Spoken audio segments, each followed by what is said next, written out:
Gatekeeper est une nouvelle sécurité qu'on intègre à Mountain Lion, qu'on va pouvoir paramétrer en allant dans Préférences système, sécurité et confidentialité.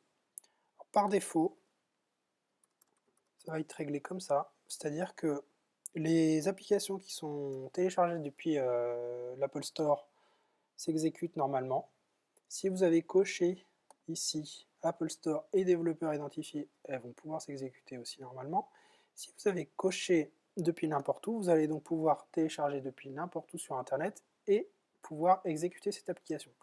Si ce n'est pas le cas, voilà ce qui va se passer.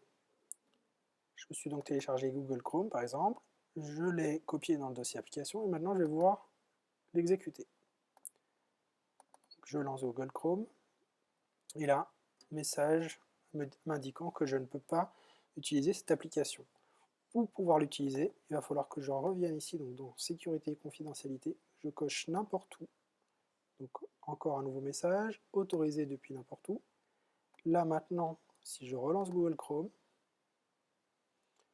un autre message, attention, vous avez téléchargé ça depuis Internet, je fais ouvrir, et là l'application en fait accepte de se lancer. Alors, pas de panique, on n'est pas obligé de recocher à chaque fois l'option n'importe où. Je peux très bien revenir ici sur Mac App Store